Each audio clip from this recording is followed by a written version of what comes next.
Good evening, everyone. My name's Vincent Kitch. I'm the Director of Cultural Services. It's my pleasure to welcome you here for the kickoff to the City Plan update and to participate in the FOCO Creates Arts and Culture Master Plan. As the Director of Cultural Services, I just wanted to give you an update about what the FOCO Creates Arts and Culture Master Plan is. It is a 10-year to 20-year vision for arts and cultural development in Fort Collins. We started last fall, and we've been working through our assessment phase, doing online surveys, research and background information, and really trying to bring the community together to create that vision for a co-creation of arts and cultural development over the next 10 to 20 years, in which we know that Fort Collins is going to grow and become a much bigger place. Some of our goals are to be for the art plan is to be uniquely Fort Collins. We're very excited to be tag teaming with the city plan and to really be the arts and cultural component in concert with the city plan. But we are engaging in this community-wide process, building on our assets and strengths, and really having that vision for the future. Talking about some of the outcomes for our plan, we really want a plan that's not just for the city. So when we plan, I say you're not telling the city of Fort Collins what it should do for the next 10 to 20 years. It's really about where do we want to be as a community? How do we want to grow? What are we going to need? What are the resources? And who are all the partners that will make that happen? Because none of us can do it alone. We've been, as I said, we've been in the assessment phase and we've been doing some research, and there's emerging themes already, and we have tables over here on this side, so as you're out in the room tonight, I'd invite you to come over and stop by, look at some of these themes, and really weigh in on what they mean to you in arts and culture. But overall, what we've heard so far is people want more. They want more arts, culture, and creativity, more programs, more exhibits, more in their neighborhood. People want to be able to access arts and culture and arts learning throughout their lifetime, in all areas of our community, public art, and really creating a sustainable model for Fort Collins to be an arts and culture and creative community. So really tonight, part of what we're asking everyone to work on and what we've been working towards is really what is that vision for the future of arts and culture and creativity in Fort Collins? What values do we have and what do you place on them? So we have the 5 emerging themes over there, like arts education and public art, and we invite you to take a look at those and share your thoughts. And if you think there's a great place that we need public art here, write it down on a Post-it and stick it over there, and that'll get put in. Or if you think we should partner with the school district to do arts learning in a way and you've got a great idea, share that with you. But we invite you to share with us your thoughts around arts and culture while you're also talking about transportation and housing and all those other things that work. So I'm very pleased to be here and be part of this discussion tonight and to be partnering with the city plan. It's my pleasure to introduce Cameron Gloss, who is our city planner, and I'm going to turn the program over to him.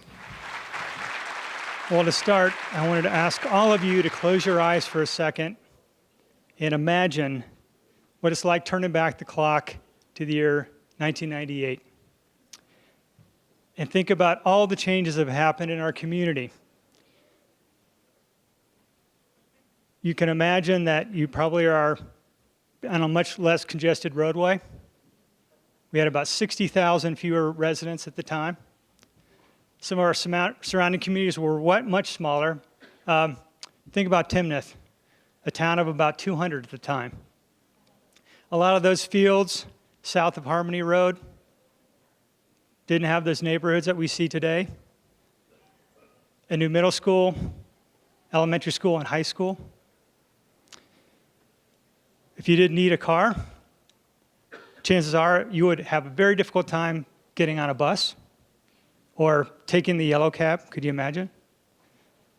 We had dial-up internet. A lot of us had cell phones that were like the size of a brick. If you had cell phone service and you were in your house, you probably had some difficult time talking to somebody, always that dropped call. You probably still had a landline in your house. A lot of changes, a lot of development, a lot of areas of the community that changed over that first 10-year period. And then you think about the average house cost was $175,000 in 1999. And things really accelerated as we got to 2011, and that's the last time we updated city plan.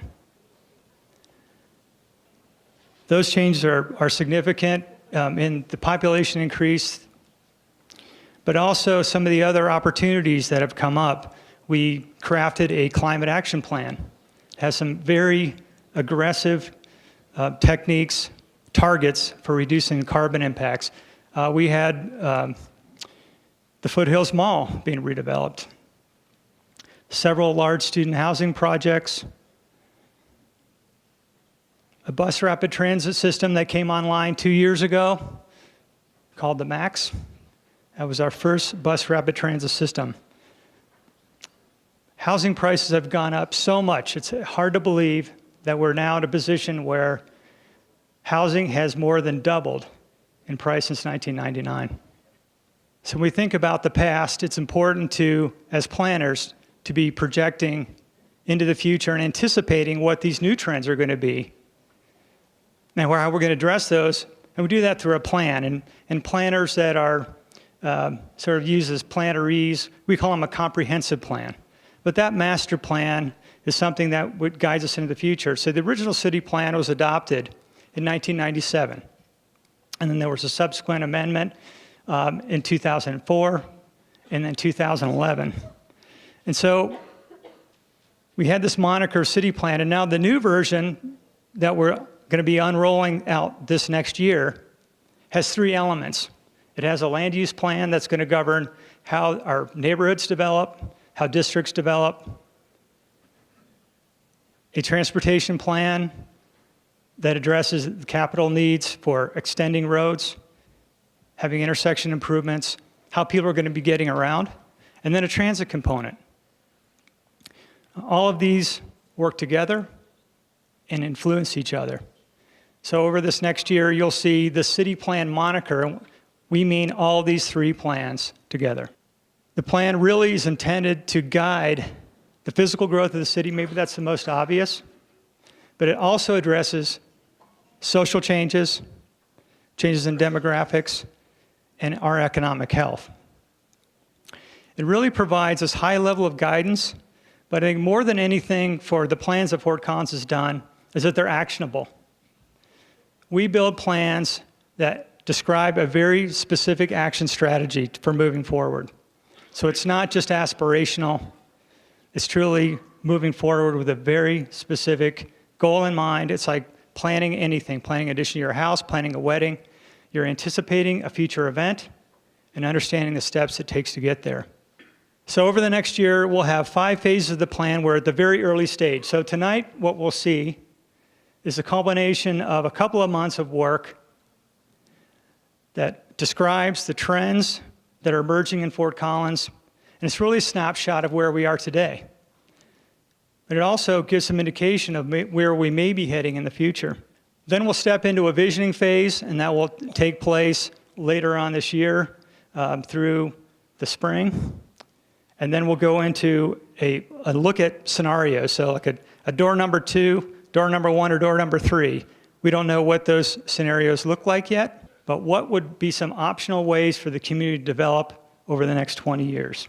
And then we'll go into a plan drafting stage in the late summer and fall, and then be back before all of you and the city council eventually for adoption. That'll be a little more than a year from now.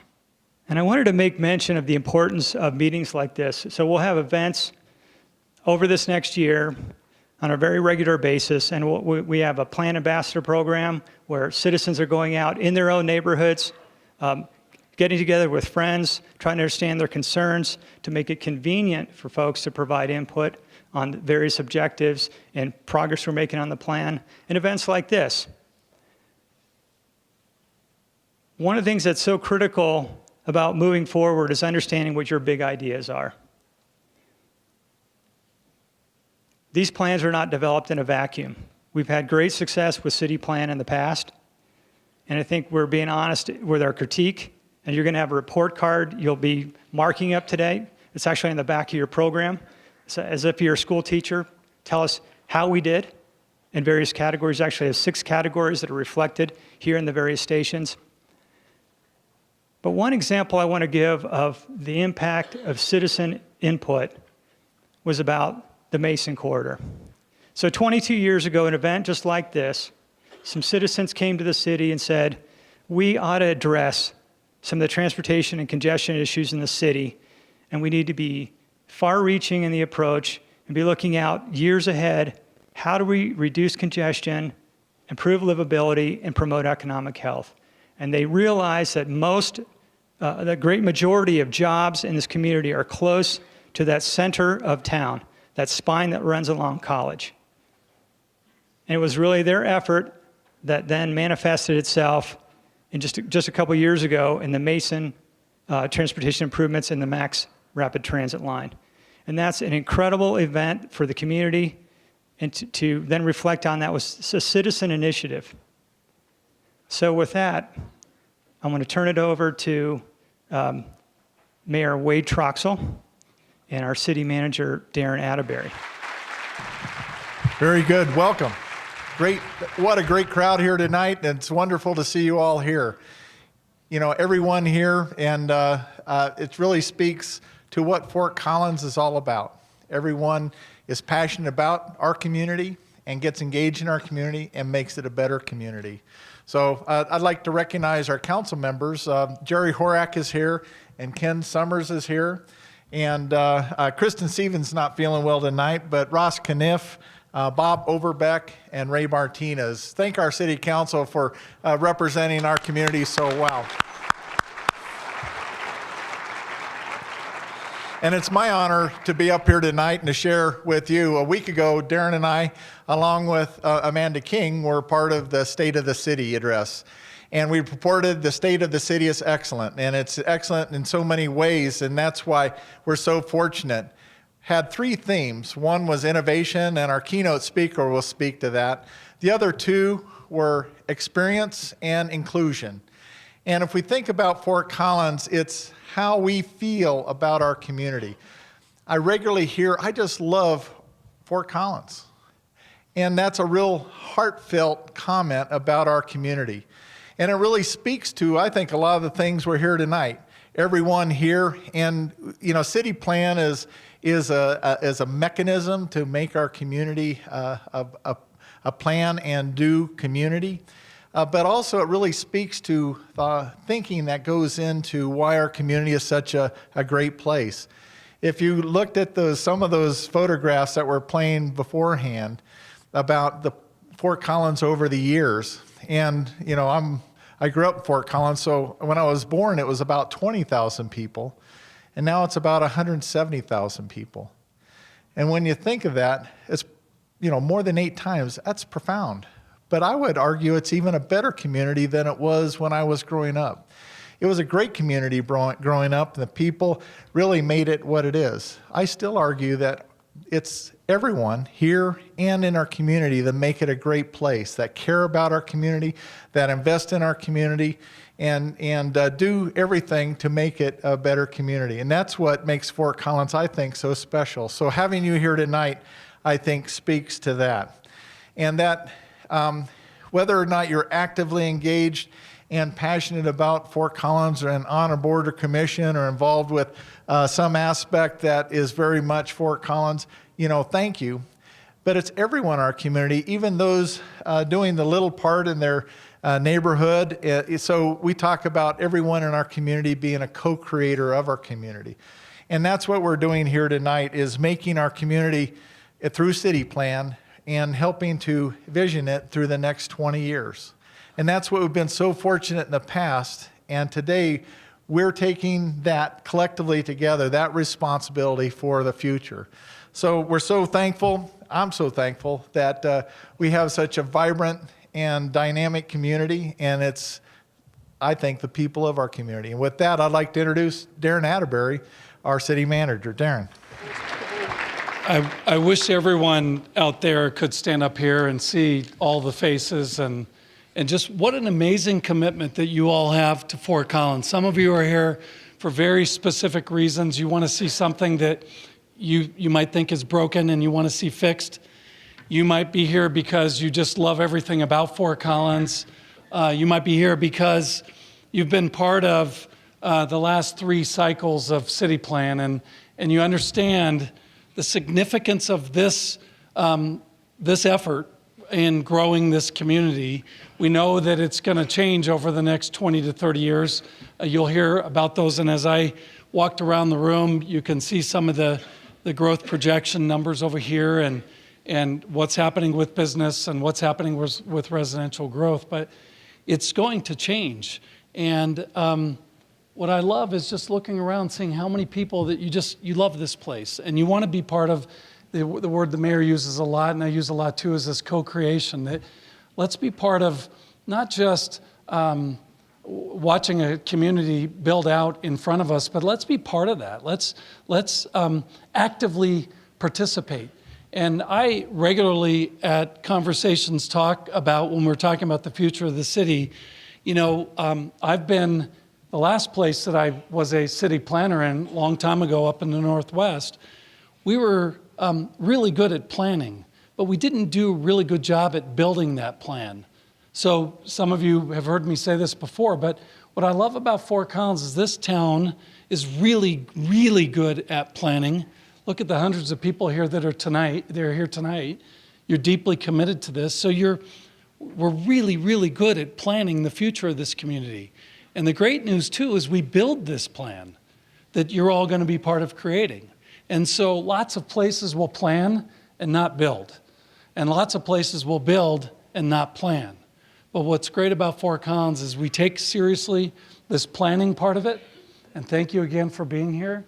And you really are setting the course for the next 20 to 30 years. So please do take that very seriously.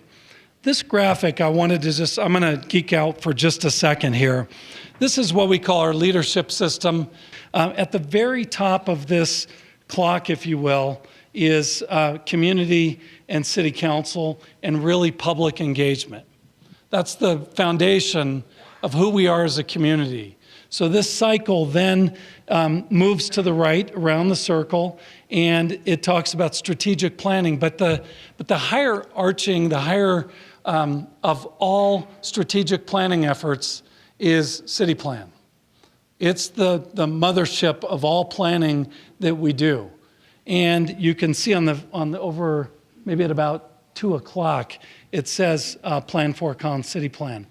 And what happens is we take this work, as Cameron said, this is going to be a year's plus of work. It's the overall master plan for this city that then gets converted into also a very short-term strategic plan, which the city council owns and ultimately adopts.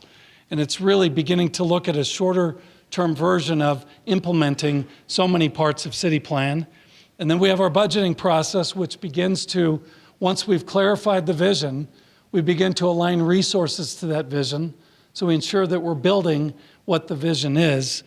And then it goes down to the next level, which is, I'd say is probably about 5 o'clock, our service plan and deliveries. These are individual department level master plans and service plans, which our departments are then, again, taking the vision through a strategic plan and operationalizing at the department level. And then at about, say 7 o'clock would be what's there as individual goals. So each of our coworkers, the 2,400 people that deliver services to you, by the way, world-class services, and I can defend that through data and metrics, but that actually individuals, the 2,400 people that deliver these services also have individual goals on their individual goal cards that align with their master plans, the strategic plan, and then ultimately the vision. And then we do a lot of measurement and analysis and review what we've done, and then come back through the cycle again, which is we call this cycle PDCA, plan, do, check, act. And then you plan again, you do it, you check it, you act. And that's what we call our leadership system, our leadership cycle. And throughout, in the center of this is our vision, mission, and values. We're very intentional about world-class municipal services through operational excellence and through innovation.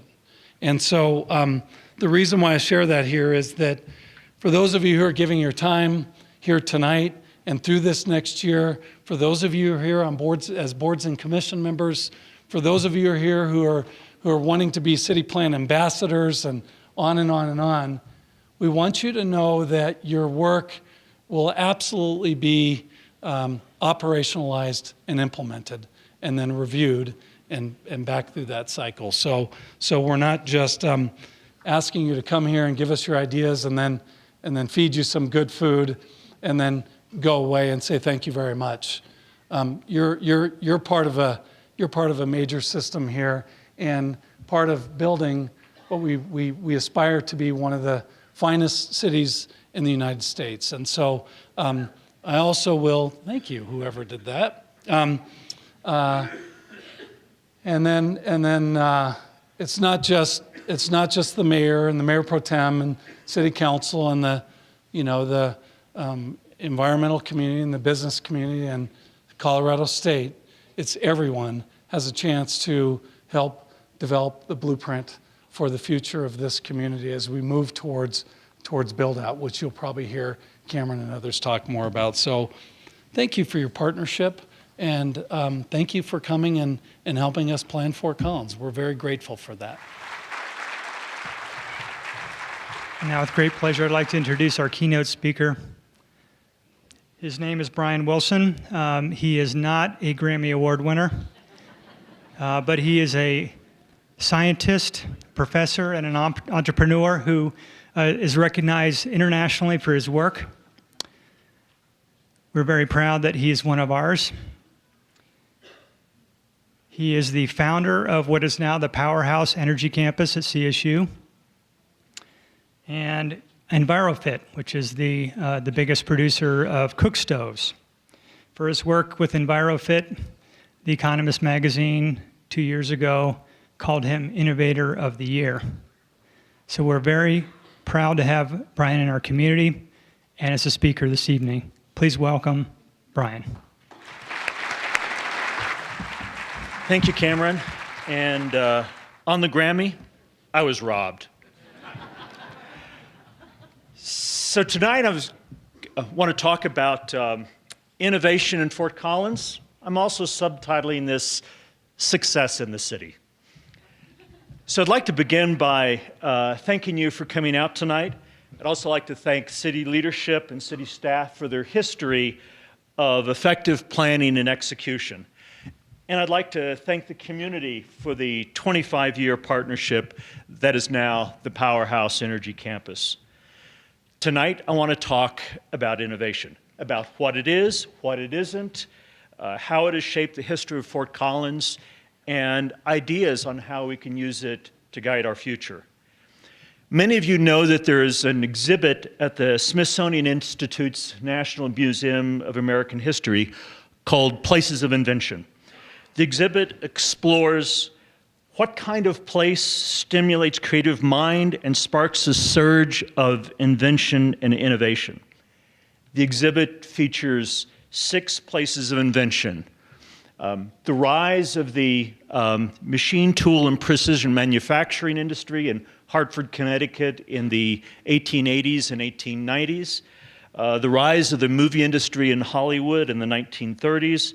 The rise of the medical device industry in Minneapolis, St. Paul in the 1950s, the birth of hip-hop in the Bronx in the 1970s, and the rise of the personal computer and microchip industries in Silicon Valley in the 1980s. These first 5 cities featured were proven history. The Smithsonian also wanted to follow a place of invention that was forming. They then decided that they wanted this place of invention, this cluster, to be in the area of clean energy. So they sent their curators out around the country to find that place of invention, and that was us, Fort Collins. They then sent the curators out to understand the ecosystem, why Fort Collins and why now. Their assessment highlighted the interconnections of many vital elements, including scientific and engineering capacity and from CSU and its Engines and Energy Conversion Lab, the presence of established energy companies like Woodward, a risk-tolerant ecosystem that encouraged the proliferation of young energy companies, access to local financing, business services such as the Innosphere to support the entrepreneurial community, and the willingness of the city to allow the city and its electric grid to be used as a laboratory. There were more intangible items such as the density of ideas and a social culture that brought the energy community together on a regular basis.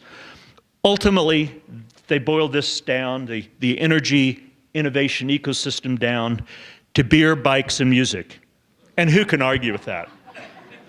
So, are we living up to our reputation as a place of invention? Let's explore that. I actually have an argument with the Smithsonian that the places they featured are not actually places of invention, but rather places of innovation. The difference is profound. The U.S. Patent Office defines invention as a new, useful process, machine, improvement that did not exist previously and that is recognized as the product of some unique intuition or genius. I have a wall full of patents, which are by definition the evidence of innovation. However, any impact that we've had on the world is really much more a result of innovation. The Smithsonian exhibit features several entities: CSU, Spire, Prieto, Van Dyne, the Brendel Group, and the Ford Zed Project, with references to many more. These organizations have inventions and patents, but the innovation ecosystem in Fort Collins is not defined so much by the aggregation of individual inventions as it is an emergent property of the interconnections between these groups. Let me restate this last point. I'm proposing that the energy innovation ecosystem in Fort Collins is defined by the network of diverse skill sets and the interconnections between these many diverse organizations.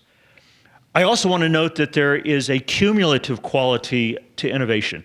Today's energy innovation ecosystem builds on decisions that the citizens of Fort Collins made almost 130 years ago to start an electric utility.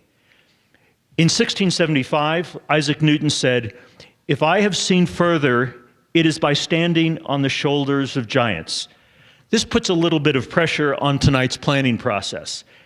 As a beneficiary, and I hope contributor to the innovation ecosystem in Fort Collins, it is because we are standing on the shoulders of giants of those in the energy industry that preceded us. But what is innovation? Merriam-Webster defines innovation as the act or process of introducing new ideas, devices, or methods. But I often hark back into Chief Supreme Court Justice Potter Stewart in a landmark 1964 decision on the definition of pornography, in which he defined pornography as, "I know it when I see it." I know it when I see it. Surely we can do better than that in defining innovation.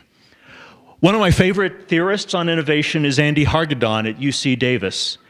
Incidentally, and this is a shameless plug, we will be hosting a community-wide forum on innovation featuring Andy on April 17th, so watch for details on that. But Andy proposes that revolutionary innovations do not result from flashes of brilliance by lone inventors or organizations. Rather, innovation is really about creatively recombining ideas, people, and objects from prior applications in ways that spark new approaches. So what does this have to do with place?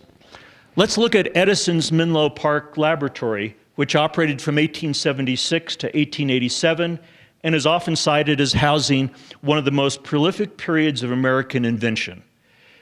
But at its core were 14 people in a building 100 feet long and 30 feet wide. The lab was a little culture of kindred spirits, enthusiastic about their work, expectants of great results, for whom work and play were indistinguishable. A place where work and place are indistinguishable, that's the kind of place we want to continue to be. Now, for market reasons, it was useful to promote Edison as the prolific lone genius. But the innovations that emerged were really the result of a diversity of skills of his internal team and also the diversity of projects they worked on for external clients. Edison famously insisted that his inventive ability came by ignoring the existing knowledge, but this was largely theater. In addition to the lab's internally focused work, they performed contract work for external clients, which placed him in a network of cutting-edge technologies that they could then borrow from. In fact, much of Edison's success came from technology brokering. It's a term we'll be discussing. Pulling ideas from diverse sources and recombining them to address new applications. In many cases, he was redistributing ideas from industries that were already working with electricity, like the telegraph industry, to industries that had not yet adopted them, like the lighting industry. This allows us to talk about two concepts: technology brokering and the value of loose connections. Technology brokering works by bringing together individuals and organizations with diverse technical and commercial perspectives to address a particular challenge. And loose connections recognize the importance of moving outside of your daily networks to seek the diverse skill sets of others with whom you only occasionally interact with. For many years, starting in the mid-1990s, there was a group of us that became known as the Energy Trash Talkers. This group consisted of technology geeks, some business folks, graduate students, entrepreneurs, and just all-around energy groupies. We would meet at Cooper Smith's or New Belgium a couple of times a month to talk smack about energy. We'd bring new ideas to the table, talk about cool projects, propose grandiose ideas, and then egg each other on to actually launch those ideas. With 20/20 hindsight, in Andy Hargadon's vocabulary, we were a network of loosely connected energy nerds engaging in technology brokering to help move the needle on the world's energy problems. And we were fortunate to launch a handful of cool energy companies along the way. It's worth noting that this network model of innovation is quite distinctive from how we traditionally operate at a university, where we generally recruit specialists to work in a relatively narrow area and celebrate our professors' ascendancy to greater heights in increasingly narrow academic subspecialties. I like to think that CSU is more enlightened, but hiring the kind of generalists and broad thinkers that support a network model of innovation is hard to do in a university. So let's look at Fort Collins in light of our network model. Fort Collins was incorporated in 1873. Concerns about typhoid and two devastating downtown fires led to the creation of the city's waterworks in 1882. And then the Fort Collins Light, Heat, and Power Company was launched in 1888.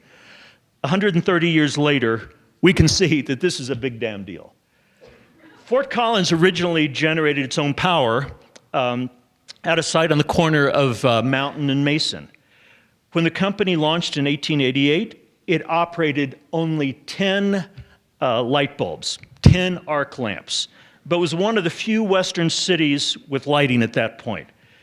It was highly unusual for such a small utility, a city, to launch an electric utility. So Fort Collins was, early on, was an energy innovator.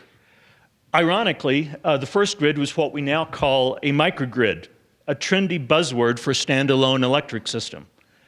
By 1900, energy capacity was boosted to 200 kilowatts, and the city was powering 5,000 incandescent light bulbs.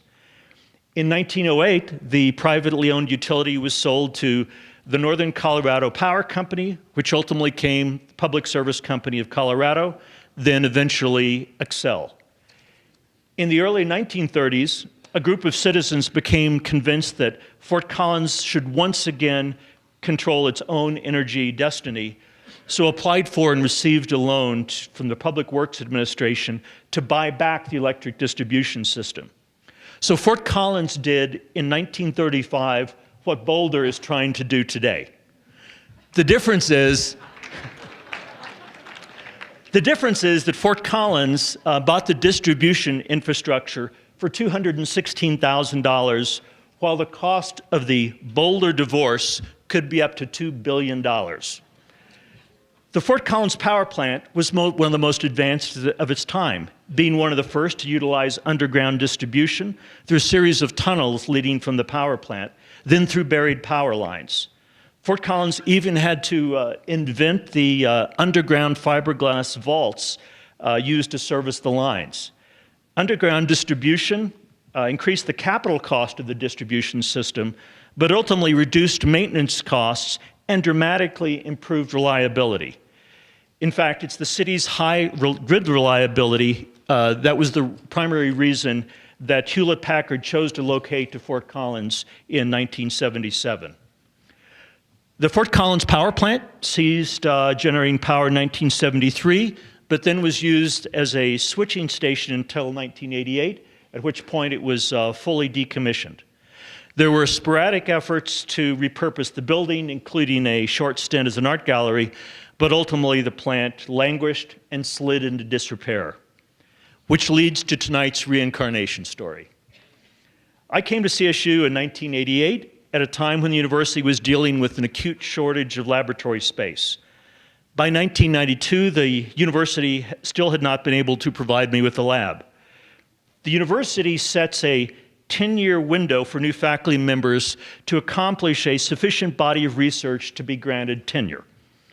So 3.5 years into the tenure window, with funded research contracts in hand, but without a laboratory, I was feeling concerned.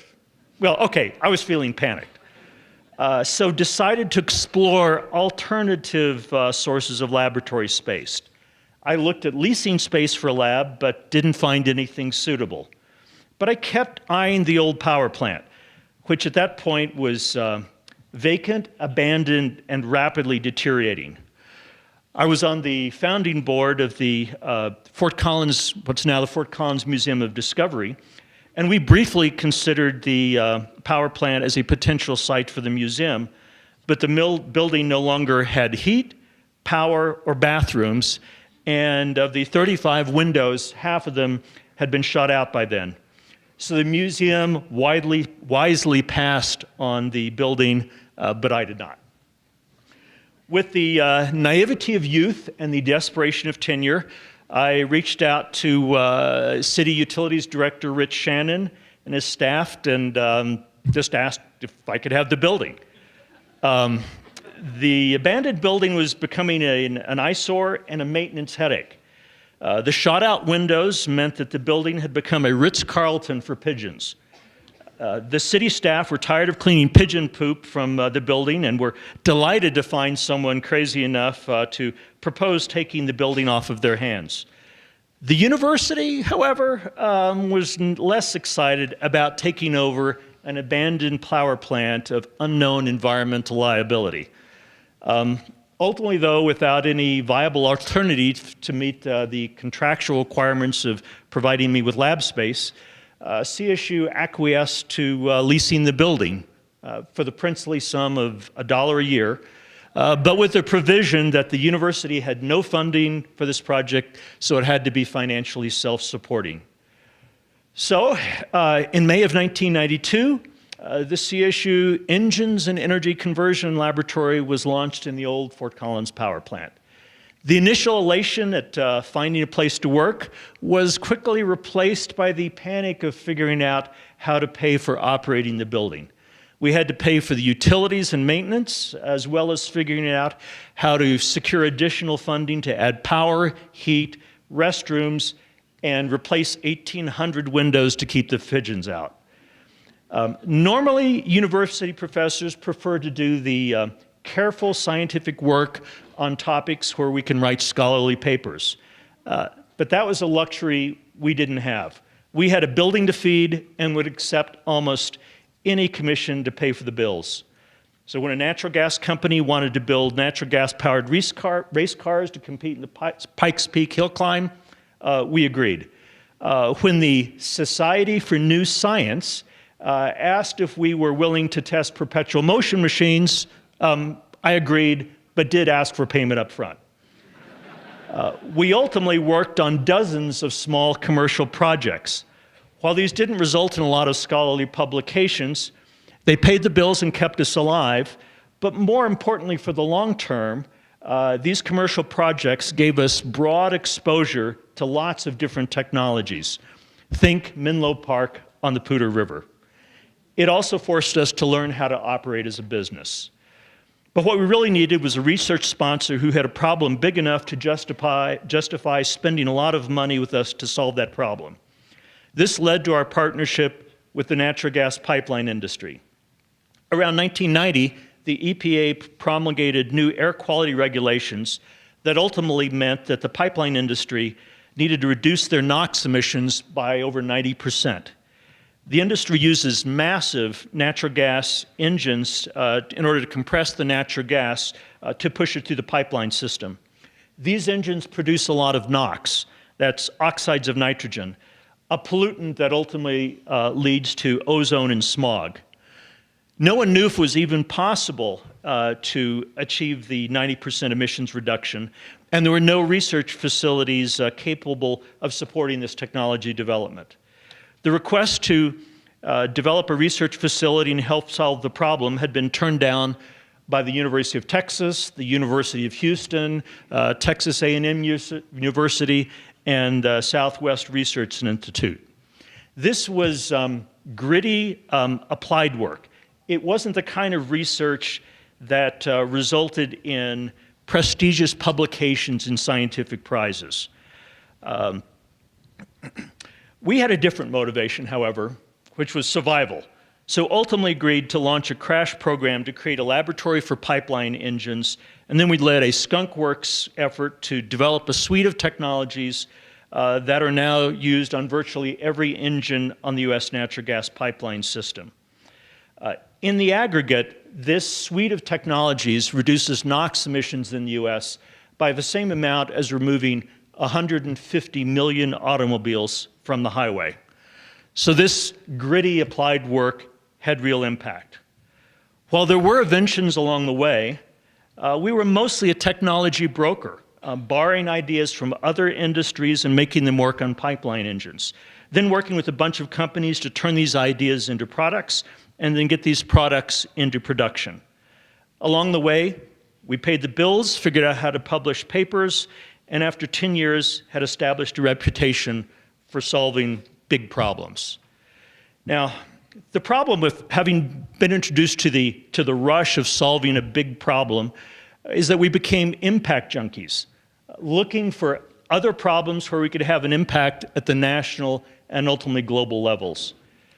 So in 2003, we launched EnviroFit International to reduce emissions from the smoky two-stroke engines used on three-wheel taxicabs in the developing world.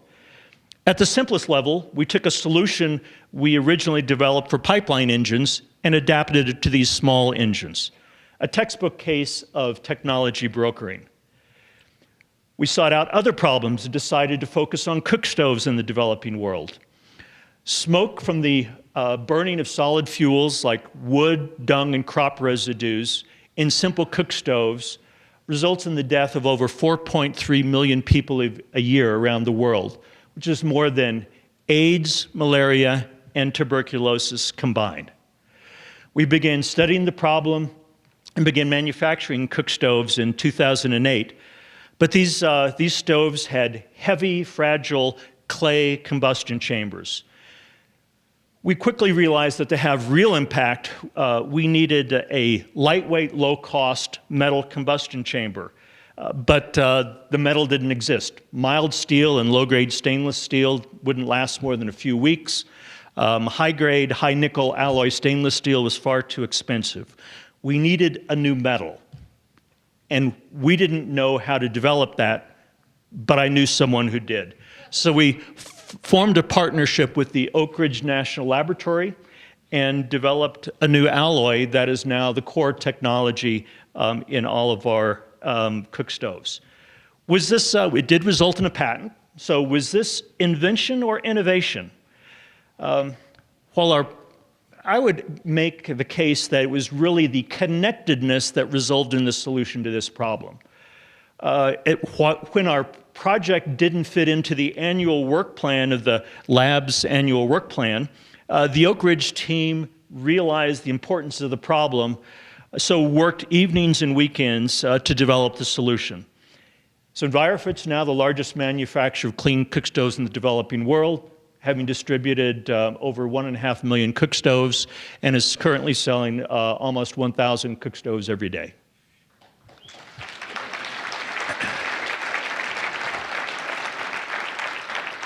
Powerhouse has one of the largest electric grid labs. This was originally funded by the government of Denmark to figure out how to use wind energy more effectively in Denmark. Denmark gets over 30% of their power from the wind, but this can create stability problems that had collapsed the Danish grid on multiple occasions. A Fort Collins company called Spray had proposed a solution to the Danish grid problem. But ultimately, the Danish grid operator decided that before they could unleash that technology on the grid, it needed to be tested at large scale in the laboratory. And ultimately, there were no labs anywhere that met their scale requirement. So Spray reached out to us to try to overcome the testing obstacle that was preventing them from introducing their solution technology on the Danish grid. Spray then introduced us to the Danish grid, and we ultimately launched Integrid, our power systems research lab. But critical to this was the city's willingness to allow Integrid to connect to the Fort Collins grid. This incurred the potential for us doing something bad that would cause a blackout and compromise the all-important reliability of the city's grid. Ultimately, however, the city decided that the potential benefits from supporting innovation outweighed the risks to the grid's reliability. I'm happy to report that, one, we never had a reliability event, and two, the city's vision of supporting the growth of smart grid technology was in fact confirmed. Integrid later became the cornerstone of the Fort Zed project. And Spray has continued their path to becoming a leader in smart grid technology. And as I'll talk about later, we're now attracting global companies to Fort Collins because of this network of grid innovation. This story ultimately shows the power of the network to support innovation and how strategic it was for the city to allow us to use the city and its grid as a laboratory. Ironically, the lack of access to the Boulder grid is one of the factors motivating the $2 billion privatization effort of the Boulder Electric Utility. So the city's $213,000 in 1935 now looks like a bargain. Along the way, we outgrew the original power plant and built the addition that led to the renaming of the Engines and Energy Conversion Lab as the CSU Powerhouse Energy Campus. The original power plant was 35,000 square feet, and we added 65,000 square feet. So at 100,000 square feet, this makes Powerhouse the largest freestanding energy facility at any university. The WE is now over 30 faculty members and research leaders, over 150 student research associates, and 17 resident companies with over 100 employees. And Powerhouse continues as a partnership with the city. In our early days, we were forced by the economics of survival to work with companies. Along the way, we came to realize how powerful partnerships with companies were to implementing solutions at a global scale. So in Powerhouse, we now have dedicated over 10,000 square feet of space for our resident enterprise partners, 17 companies that actually work out of the building. There's a lot more stories, including the launch in 2013 of Factory Ventures. Factory helps to fund and grow early stage companies, focusing on technology solutions to improving the quality of life in the developing world.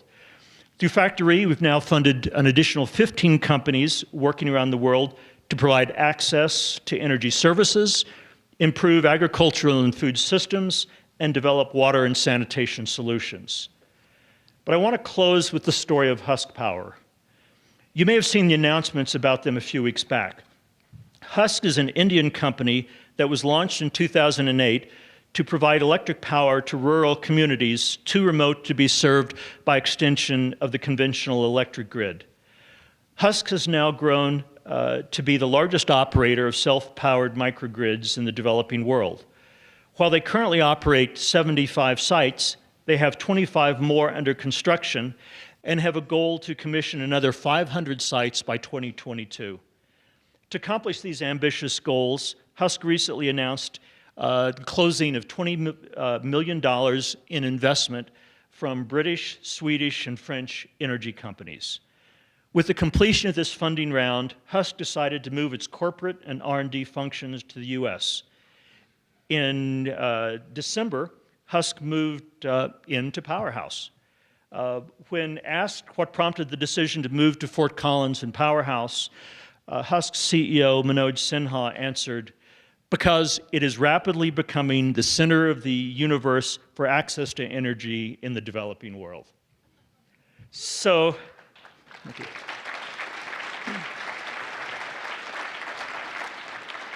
So this was a lightning journey through the 130 years from the founding of the Fort Collins Light, Heat, and Power Company that powered just 10 lamps to being the place of invention for energy in the United States and the center of the universe for energy access in the developing world. That's pretty cool. So I applaud the time you've devoted to be part of this city planning process. You guys are the giants of innovation for the generations to come. Thank you. Well, don't you want to hear what's next for Brian? Wow, that's amazing. So you've been listening, and now it's our turn to listen to you. So we have our city plan team around the room. So on both sides, you have these stations, 6 stations, and then a large vertical set of panels over here that allow you to actually write directly on them. And we have a little bit over an hour for you to provide your input. And I think you'll find the information very interesting. Some of it is exciting, some of it's challenging, some of it's a little bit sobering, but I think it'll really give you a sense for where we are today as a community, and maybe some thought, spur some thought from you about where we should be headed. So thank you for attending, and please stop by at the stations. And you also have on your program in the back, you have that report card. We'd love to hear from you in these 6 topic areas, how you think we've done with the existing city plan. Be very helpful. Thank you very much.